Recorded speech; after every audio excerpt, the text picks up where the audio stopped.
Hello and welcome to Duke's United Show, the morning roundup. I'm your host, Garth, and we've got a nice, interesting show for you today.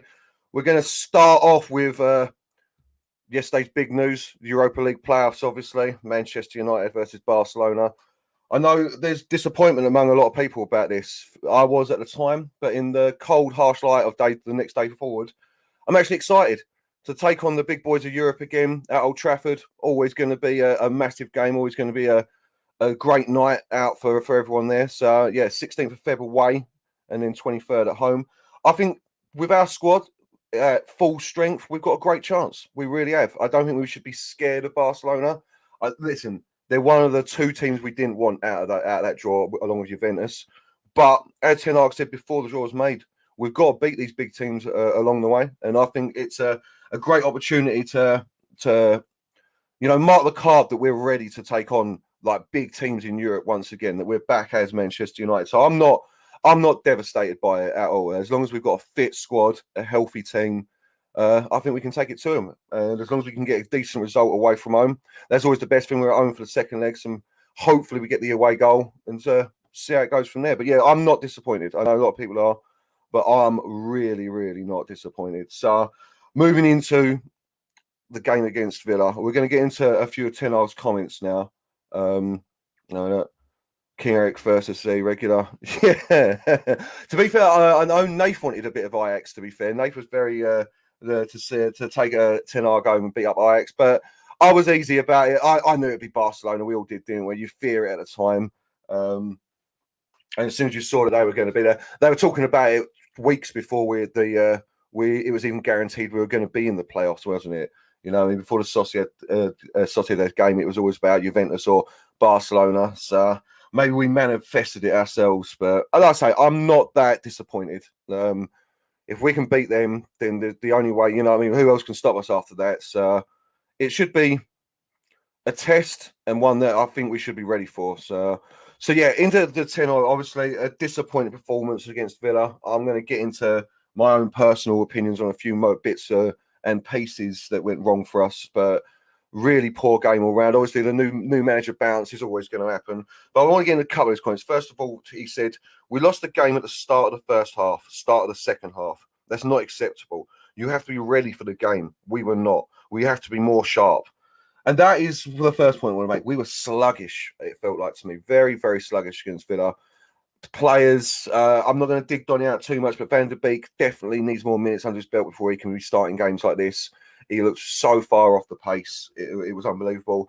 Nathan touched on Luke Shaw in our post match, which you can go and see on the channel. Obviously, while you're there, like and subscribe and all that good stuff. If you're new, give us a subscribe.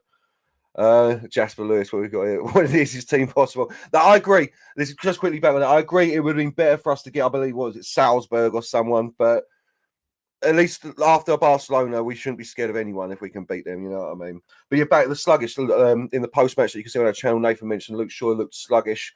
Maybe the minutes are catching up with some of these boys now. You know, like the Dallo yesterday wasn't at his best, and he's played every minute of every game thus far this season. Martinez has played pretty much every minute of every game this season. So I'm beginning to wonder whether it's not a fitness issue per se, but this congestion of games that we've got, it is beginning to take its toll on the squad, especially when you can't trust the bench, or as with us at the moment, injuries. You know, I mean, you look at yesterday, no Sancho again. So it's disappointing, definitely disappointing. So we need reinforcements in January. So what's this for? Here, I think Ten Hag at times reads teams wrong. I don't know. Yesterday, I think it was what we had, wasn't it? You know, I mean, I was looking through the team yesterday, and it's like, what else was there that we had to play with? He had to pick who he had to pick. Personally, in hindsight, definitely wouldn't have played Donny van der Beek from the start. He just isn't match fit, which is where I was going with that. Maybe moved Ericsson up into that position, brought on a Fred, you know what I mean, to start, or a McTominay to start. I don't know. I don't know. It's easy to say now, isn't it? As he said, though, it's the players on the pitch were sluggish, very slow, sluggish. He mentioned small details, like, for instance, for the free kick, the wall not being in the correct position. Like he says, these are only small details, but the small details make the difference in top football. And that is the truth. We've got to get our final balls right.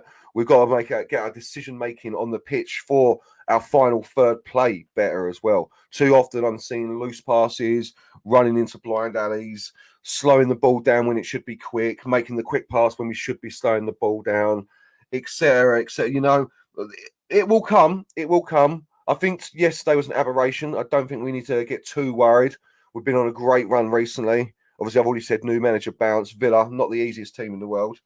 It was just a poor game. So we don't need to be. I don't need to be worrying about the team too much.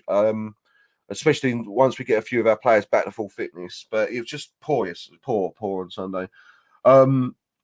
He moved in. The result is clear, and this is what he's saying. We were second best all day. That never lies in football. You get your earnings. Today we were not good enough. You have to read the game. Funny you should say that, Kenny. Yes, he's saying the same thing.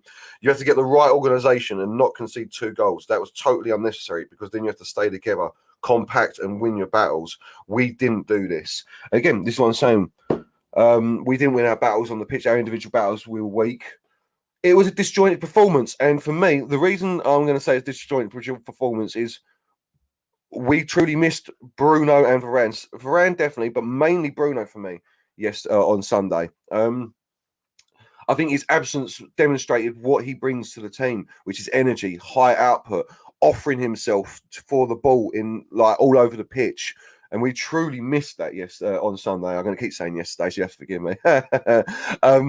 Yeah, we truly missed that. We missed his guile. We missed his invention. Listen, I agree. He gives the ball away too often. But more often than not as well, he will make the right pass or he'll be there to receive the ball, which drags the defender out of position, which opens up some space. Plus his energy. He gives everything, 110% on the field at any one time. So I know there's some people I know some people are disappointed with Bruno, but I think we missed him dreadfully. I was more of the thinking that he took Villa for granted, manager bounce and all that. Yeah, no, 100%. That's what I was saying. 100% with Villa. New manager bounce always comes. I took Villa for granted as well. To be fair, I was in a similar position. I didn't take into account the new manager bounce at the time, but it's not. We were just poor. You know what I mean? I think any team beats us still playing like that. Rashford, Barcelona, man, we are. No, don't think like that, man. We're good. Honestly, we'll do well. We will do well. I'm positive of it. But yes, we definitely the players took Aston Villa for granted. But again, is it tiredness? It was one of the most sluggish performances I have seen from Manchester United. All season, like since the beginning, since the early days. So I am putting it down to a fitness issue for that. If it continues like this, obviously we've got Villa again. Excuse me. We've got Villa again on Thursday. If we see the same performance then maybe we need to start questioning personnel on the pitch and so on and so forth. But we will see. Finally, with Ten Hag and his post-match comments, he said about Ronaldo. Well, us playing Ronaldo in. No, I think it was stupid to do that. Too many crosses into the box. This is. We were too often looking for Ronaldo in the air. We delivered too many quick crosses in from too far away. There was too much forcing and we didn't have to. And this comes back to my point. This is what I was saying about our decision-making in the final third is weak. And Ronaldo in the team, because we think he's a magician and can do anything, we just keep looking for him and trying to play him in when the pass isn't there. And this brings me on to my next point of what I'm seeing now at Man United. Ronaldo does not work in this system. We all wished he would. We all hoped he would. But he's just not got the skill set required. It's not the right way to put it. His game does not suit the way we work at all, period. And you can tell by the way the fact that he is not scoring goals now for us. We're talking about the greatest goal scorer of all time. You put him into a team right now that works to his strengths, he's scoring. Wingers bombing down the flank, playing him in with good balls, not bad balls there all the time. You know, midfielders that are giving him through slideful passes to get him behind the defenders. He's going to be exceptional, as he always is. But with this system, he just does not work. Yeah, Rashid, chin up. Oh, sorry, that's Rashford. Yeah, Rashid, chin up, mate. Definitely. We don't got to worry too much, mate.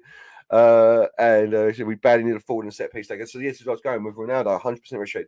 this is our problem now, is we need either a fit Martial to stay fit and continue working for us the way he was in pre-season and the short amount of minutes we've seen him this season, or we need to invest in January. Now, I'm going to get on. A regular viewer of ours, Exhibit, gave me a list of players to have a look at last time I was on, and I've pulled one of them up and do a little scouting report on him soon. Gonzalo Carlos, because he looks decent. But my options, obviously, the dream option is Harry Kane. I know that the Duke is very interested in Yao Felix, if we're talking big money. So they're the dreams for us. But I would still be looking at an Andre Silva or an Ivan Toney in January. I really would. I think either of them, they're both different players, but I think either of them bring us something really decent up front, because back to my main point, Ronaldo is not working in this system. He's one of the greatest players of all time. And truly, with the ways that he's on and the fact that he's clearly not happy, his body language tells it. Listen, he is a professional. He's not going to give up on the pitch for us or anything. I'm not saying that, but it is time for him to move on. We need something different up there. We need someone different up there. We need something that works for this system 100%. You know, at the moment, I'd rather play Rashford through the centre. I'd rather play Martial through the centre. You know, I'd rather see Ronaldo on the bench, and I'd start with Alanga. And that's how bad it's got, because I think he really is a detriment to the way we play. I think that with someone more mobile through the centre, you'll see much more from a Donny van der Beek, you know, much more from a player like that, where he's been given options than just Ronaldo all the time. So, yes, and on Donny, just quickly, I feel really sorry for Donny. As we said, I'm not digging him out. It's just there was no two ways about it. In lack of minutes really hurt him yesterday. Really hurt him. Benny, Harry Kane would be amazing. That's the dream, isn't it? I think for this system, with his passing ability, his aerial, his ability to take balls out of the air and control them, his ability to play his back to goal. I think he is the dream situation for me up front. Like I say, I know Nate's looking at Yao Felix as well. It's a different option, much more of getting in behind the player's speed. You know what I mean? Magical finishing. But yeah, Harry Kane, definitely the dream. So yeah, listen, and that was everything from the game for me. I think I don't think we can dig the players out too much. They've been exceptional so far. Tiredness, the key issue. Ronaldo not working in this system, and as we've just saying, it demonstrates that we need reinforcements in January desperately. It really does. In my mind, we don't even need like big name signings in January. What I'm looking for now is, and hear me out before anyone starts barring out, is someone like a Ben White. Well, I need to see a defender that can play in multiple positions, like a John O'Shea of old, could play left back, centre back, right back. I haven't got a name to mind, and I wouldn't want to spend 50 mil like a Ben White, but someone you can trust, someone that we can, when Varane's injured, or like with Dallo out now, can play in any of these positions. You can bring him on to see out a game, not Harry Maguire. I think that's a key signing, a 25 mil centre back like that who can play in any role. Would be a real benefit to even DM, you know what I mean, would be a real benefit to this team. Someone that we've got on the bench so that we don't have to worry about that. Obviously a striker, but I think we're waiting until the summer for a striker. I can't see us dipping into the market and signing an Osimhen or a Kane or a Yao Felix in January. I can't see that happening. So, and the market for strikers is so thin that the prices are all going to be ridiculous. So yeah, I think that's a summer signing. Unless Gakpo, obviously, 35 mil. A lot of question marks around Gakpo, though in my mind, like I'm just not 100% sure on him. Decent player, but I mean I'll get into that when I talk about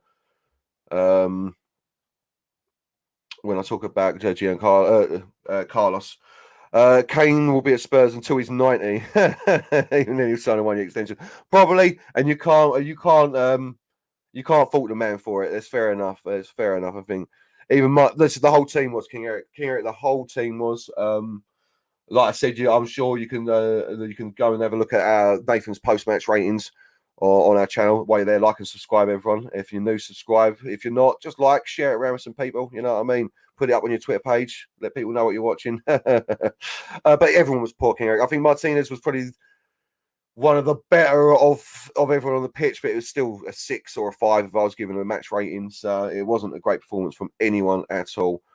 Benny, Trippier, go get Trippier. Yeah, I mean, that'd be, again, but Newcastle aren't letting him go. Not now. We had our chance. I think we could have signed him for about 12 mil as well, which is madness. Yeah, we're not getting him. But yeah, reinforcements in January. Again, someone like Trippier would be great. Anyone like this who can play multiple positions across the back. I personally would also like to see a replacement for Ericsson, like not long term, but a young 30 mil signing that can take over Ericsson's position when he's tired. We can't keep running Ericsson into the ground, and we need, clearly in this team, we need the ball passing players. So someone who can slot into that role, someone who can do that role or the number 10 role equally. Again, I'm looking for utility players basically, I think now, before the summer market, where we go out and get a big name striker and maybe a big name centre back as well, because Varane, we'll see. Let's hope he survives the rest of the season, you know what I mean? Because it ain't great that we can't keep having him injured and not available. So yeah, definitely transfers are needed, definitely. But that's January. We've got the World Cup to come yet, haven't we? So we'll see. So finally, for today's one, there's a brief bit of transfer news. Apparently, Man United still well in the running for Jude Bellingham, which of course would be amazing. 87 mil, I'm hearing, is now the new price for him, which, if in my mind is a steal, that of course would be an amazing signing for Manchester United. I think he takes Ericsson's role immediately and is perfect for us. But last week, a regular viewer of ours, Exhibit, asked me to look into some strikers that he thought, young strikers that he thought could possibly take over from Cristiano Ronaldo. I looked for them. The few, I mean, we had Holzek in there, we had Sesko, names that I'm sure a few of you are familiar with. I wasn't too impressed with them from what I saw. This man, though, Carlos Ramos from Benfica, Portuguese, 21 centre forward. As you can see, his season stats at the moment, 20 games, 12 goals, 6 assists. I only saw a highlight package of him, but from what I saw, this man looks decent. Very good player, someone that I definitely think we should be keeping an eye on. Solid in every attribute, but so his best bits that I saw from him, admittedly only highlights, so I didn't get any of the worst bits. Obviously, I do need to see some games, but these are the best bits of the man. Great ball control, excuse me, especially when under pressure. With his back to goal, he's strong on the ball. Honestly, shades of Drogba almost, just muscling men back. Fantastic, and that's what you want to see. Very tricky opponent by the looks of things. Got quick feet, can just quickly. He hasn't got skills. We're not talking Neymar here, but it looks like he can just shuffle the ball from one foot to the other quickly, really bamboozling a defender. You know what I mean? That's what you want to see. Looks like he's direct as well. Will take on a man. So decent finishing.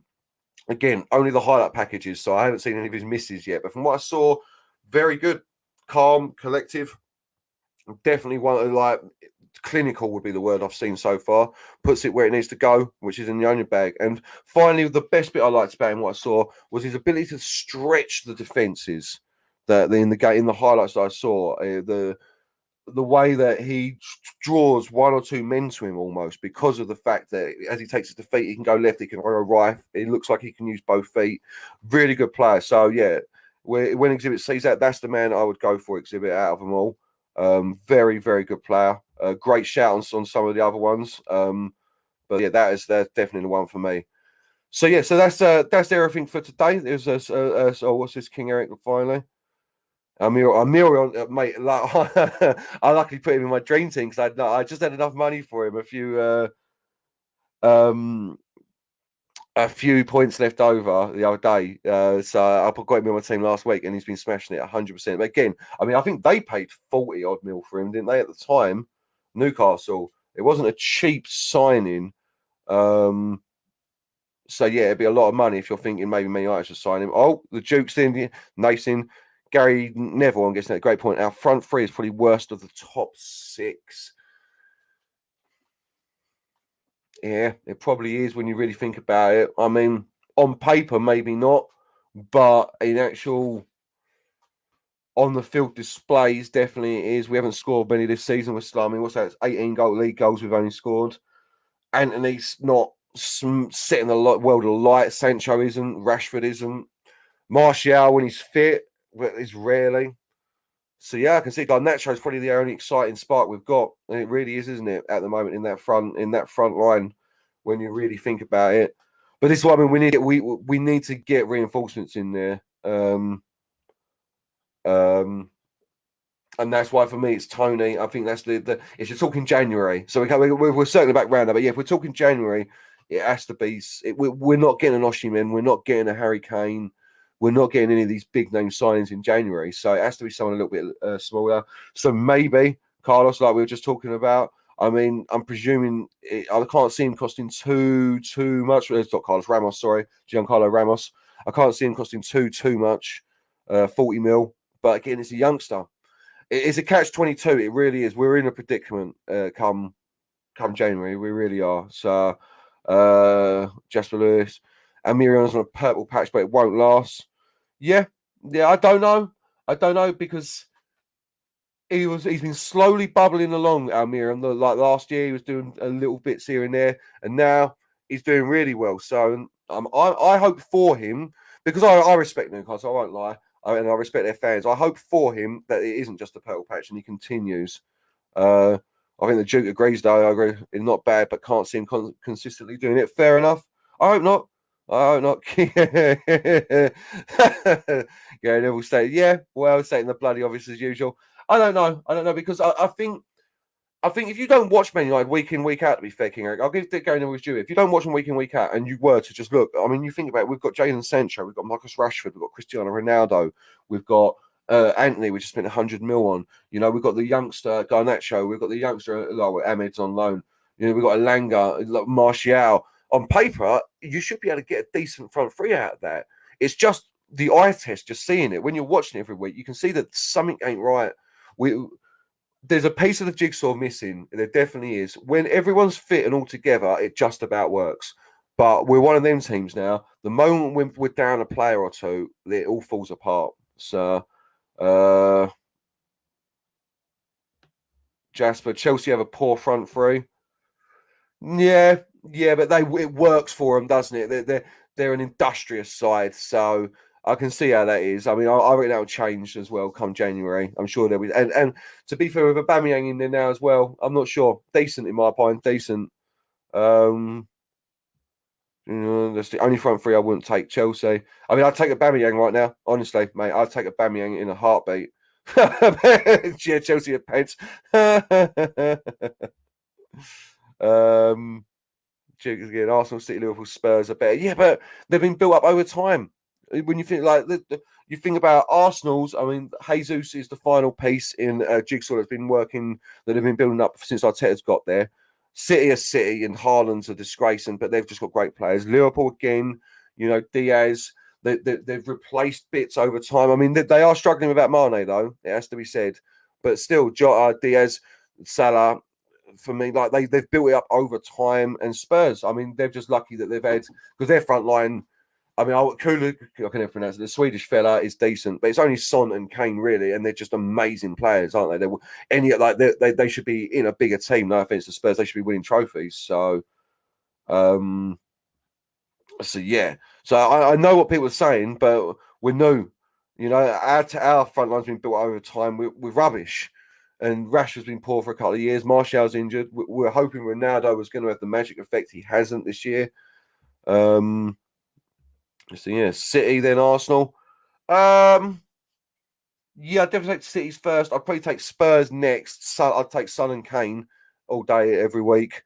And then probably Liverpool's next, to be fair. Like Arsenal, they're doing really well, but I mean, I'm not taking Jesus before I'm taking Salah. You know what I mean? I'm not taking Jesus before I'm taking Harry Kane.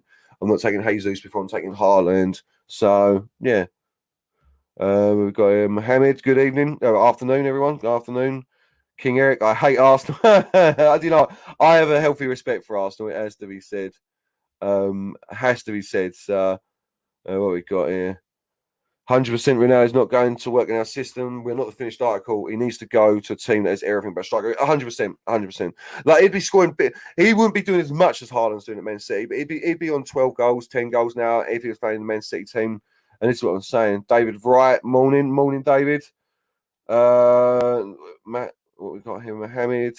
Newcastle United flying high Premier League table third. Yeah. Do you know what? People laughed at me. I did for the Transfer Exchange show, one of our sister programs, a Premier League. It might even be for us, actually. It might have been the Dukes United show anyway, for Premier League predictions. And I said then that Newcastle were in a better position than us, like going forward. They've got the money now. They've got a team that looks like it can come together, and it really has.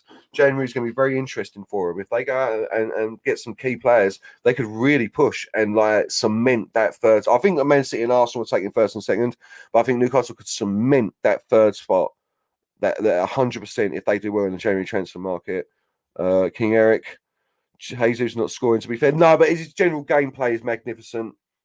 He's definitely something that Arsenal were lacking. There's no two ways about that.